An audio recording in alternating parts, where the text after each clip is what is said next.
Hey, do you know what's scary about what you just said? And this is another hypothesis of Yeah. mine. All right. Hmm.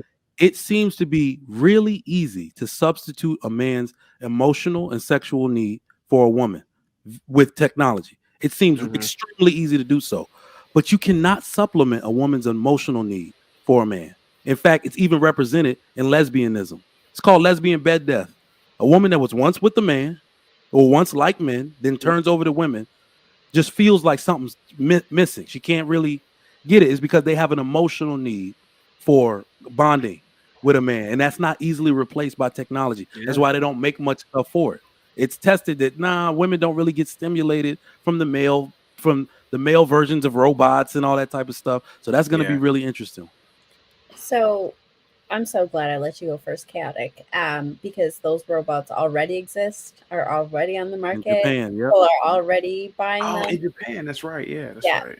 Um, so I was going to go the other route with technology. Incels existing to the population that they do exist in is a nod to technology itself. Because in prior eras, war, disease, and all sorts of other things would take these men out. They would literally, it was natural selection, it was population control in and of itself. The fact that we have this surplus of quote unquote undesirable or underqualified men, however you want to label them, is is due to technology in and of itself, right?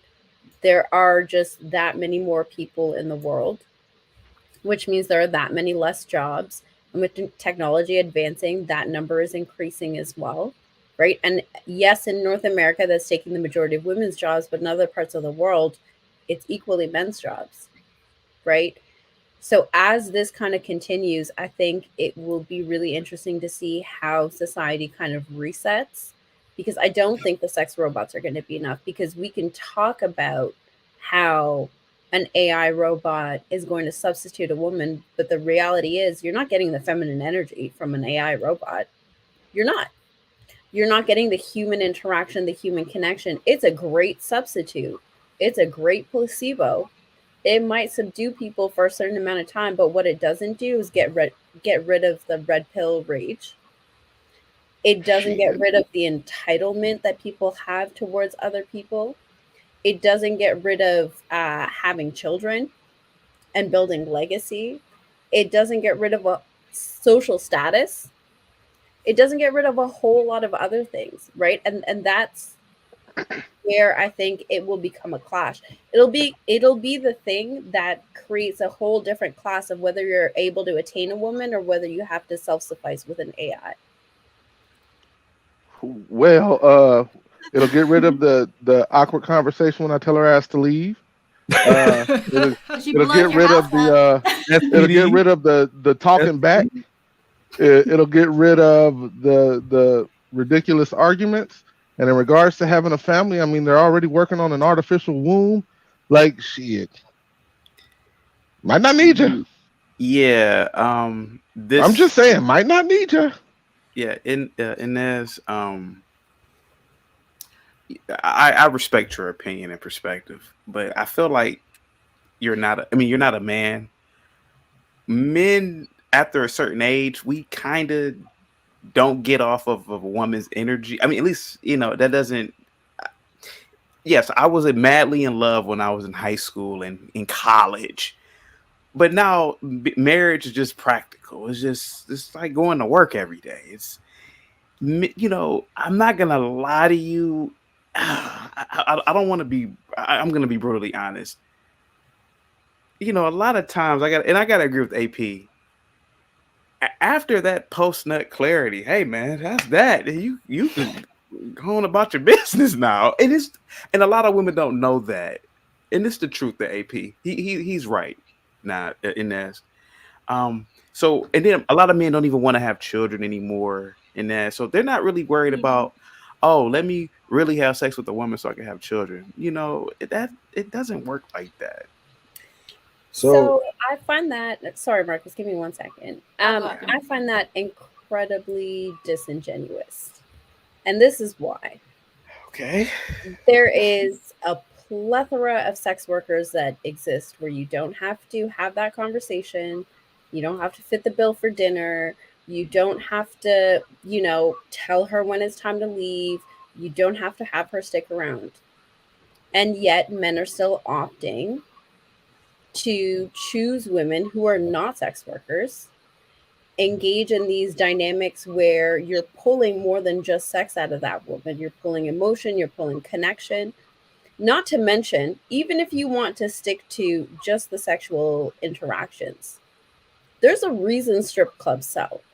There is a reason strippers are able to do what they do, because not only are they selling you the sexual fantasies, but they're also bringing that feminine energy.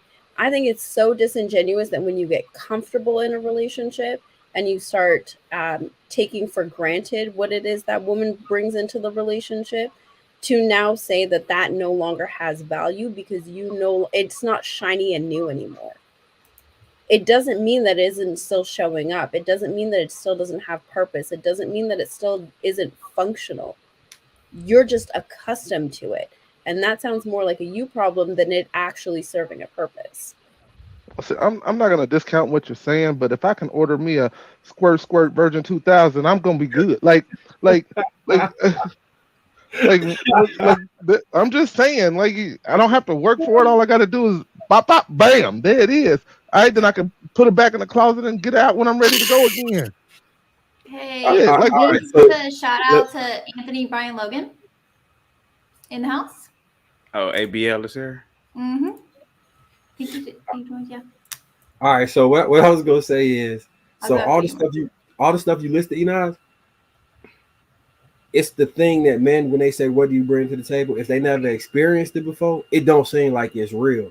One of the things that I noticed in the space in general is, which is kind of what the passport bros is saying, because it's like we getting sex, that other aspect of femininity we're not experiencing here, so we're going to go someplace where we can qualify to get that. um I would assume most of the men on the panel have gotten that type of energy in their life, or have it in their life. So when men say those type of things, you be like, bro, I mean, it's more to women than just sex. But if you have not experienced that other part, then you be like, I don't know, they just bags. You know what I'm saying? They just fun to be up inside for a little while. They foo-foos, like a prison That's term. exactly what I'm saying, Marcus, right? Like, no AI will ever be able to substitute for that. And I think that the same way that women inherently crave the non tangible things about a man, men also crave those things about a woman. But I think the differences between men and women is that men have to have an understanding of that experience to have that craving for it. I don't know that men, and y'all can correct me if I'm wrong, I don't know that most men naturally understand what that experience of a woman is.